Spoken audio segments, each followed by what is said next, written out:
I think I cracked the case of the Ranger's MPG issues.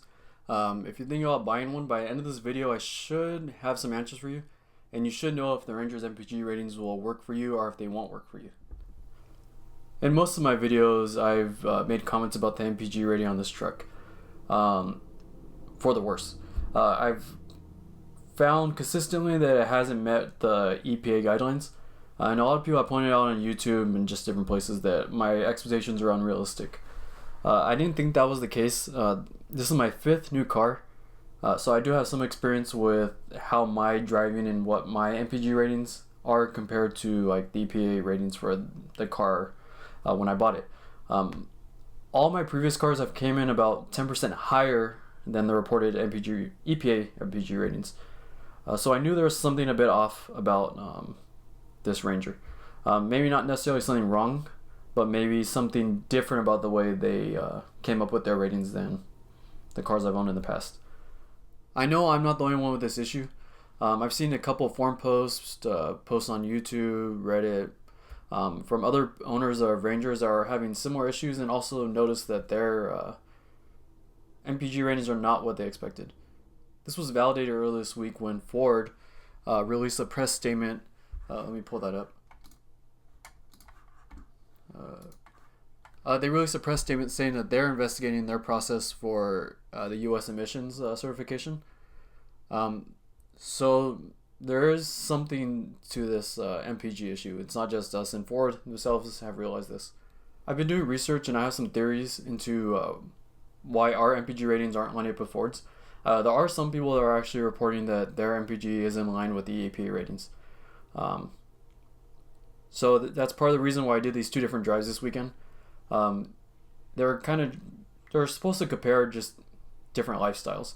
The first one was a country drive from around Tukwila, Washington, down to Black Diamond, Washington. It was mostly highway driving. It was about almost 60 miles. The average speed was between 45 and 55. There weren't many stops and no hard accelerations or braking or anything like that. I stopped for gas to get some food and also just a park to do a little bit of hiking. But for the most part, this was a kind of a straightaway drive. On this drive, I got about, let me pull that up. It was actually pretty good. I got an MPG rating of 26. Which is better than the Ford EPA rating for this on the highway. The next drive I did was from Tukwila up to Kirkland, Washington and back. This one was much more in line with kind of like my normal driving. It was about half highway, half city in terms of time. On the highway, it also wasn't as slow as the previous drive I did. There were speeds up to 75 or 80. Most of the time it was between 65 and 70. Wasn't any super hard acceleration either. But it was more, there were kind of more ups and downs in terms of speed. The other half in terms of time was city driving. There was quite a few stops, and also all the stops were stopped for quite a bit. Well, not quite a bit, but there was a lot of red lights and things like that. This one, like I said earlier, didn't turn out as well. The MPG on this was 18.6, which is worse than the city rating for the Ranger EPA ratings. Both drives were around the middle of the day. It was around 40 degrees, which is kind of an important detail. The windows were fogging up quite a bit both days. So I was using the defroster on both days. Like I said again, that is somewhat of an important detail, at least for my theory. But nothing crazy. It wasn't like it was in the teens or anything too low. And I know there is an MPG drop when you're driving in cold temperatures, but 40 is not that cold. So before 2008, the EPA only had two test cycles or two test schedules for testing the MPG ratings on, or for the manufacturers to follow when testing MPG ratings. That was city and highway. After 2008, they added high-speed air conditioning and cold temperature test schedules. All these are ran within like in a controlled environment on a dyno. They're not driving this out on a track or anything like that. So they kind of publish these graphs, and whoever's operating the vehicle and the dyno will try to follow this as close as they can. This isn't too important for my theory, but this last page has the test details, which kind of has like a high overview of what the test is about, or what each cycle is about. They have a city one where the top speed is 56, which is pretty high for the city actually. The average speed is low though, it's around 20. The simulated distance is 11. Time, not that important. Stops is somewhat important, is 23. Another important detail is it's idling 18% of the time, so it's almost 1/5 of this city test schedule the car stopped, which is a kind of important detail for my theory. The lab temperature is also important. I'll get into why that's important later on. Highway isn't too interesting. You can see here the average speed is 48.3, which is kind of what my average speed was on the country drive I did, where it was between 45 and 55, and I was able to get 26 mpg. None of these other ones are too interesting. I'll post a link to this in the video. For the purpose of my theory, the only really important details are the lab temperature here for the city, mostly in relation to the city. The Fastlane Truck YouTube channel also posted a video recently about their MPG on their 1,000-mile drive from Los Angeles to, I forgot what it was. It was somewhere in Colorado, I think. Their MPG was substantially lower than the EPA guidelines, well, EPA reported one as well. I think their drop was somewhat valid. They were driving during the middle of winter, and as you can see in the video, it was pretty cold. It's well documented that your MPG does drop by a substantial amount once you get to like the 20s range or below. Even before that. Even in the video I put before with the drive from LA to Seattle, or Seattle to LA back, my MPG was about 10% lower than kind of what I expected. But again, it was really cold.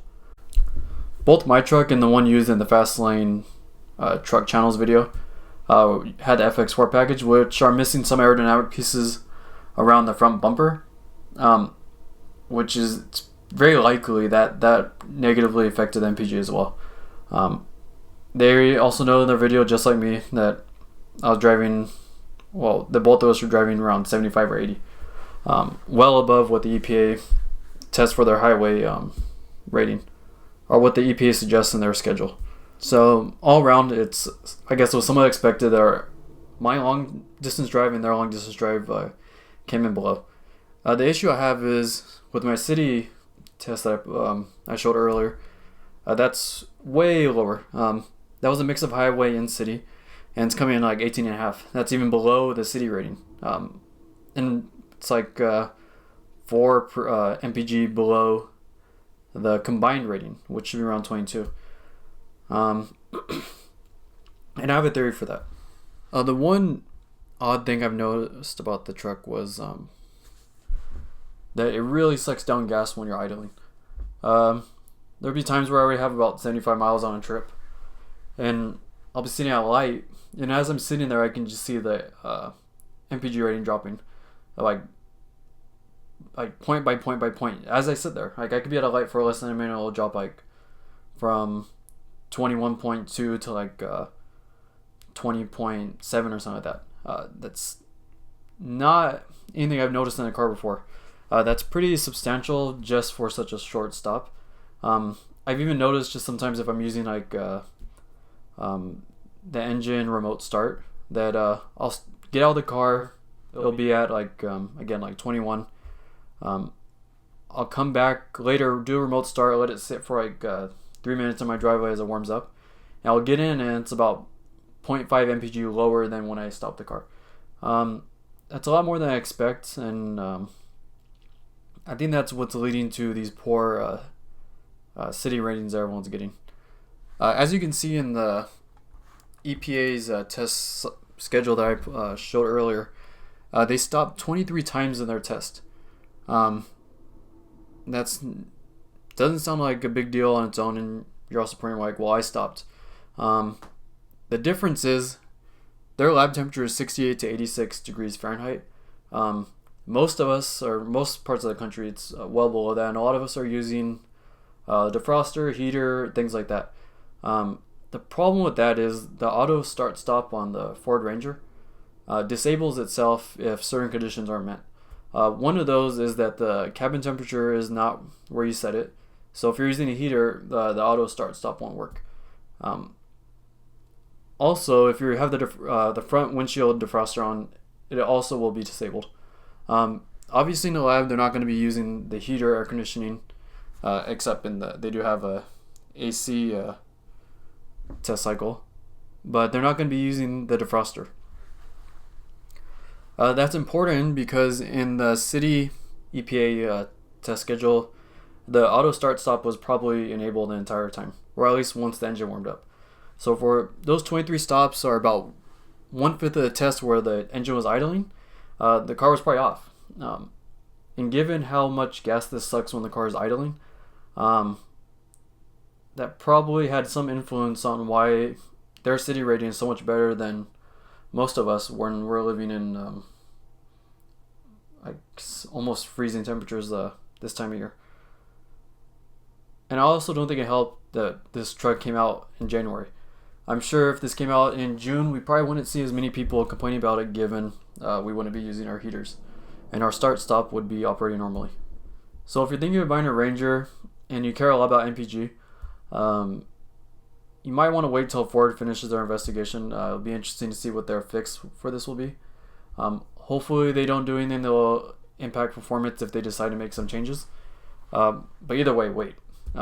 Especially if you're on the fence. There's no reason you should buy a truck and a couple months from now they're going to have some major change to it, or the EPA ratings are going to be revised, or whatever.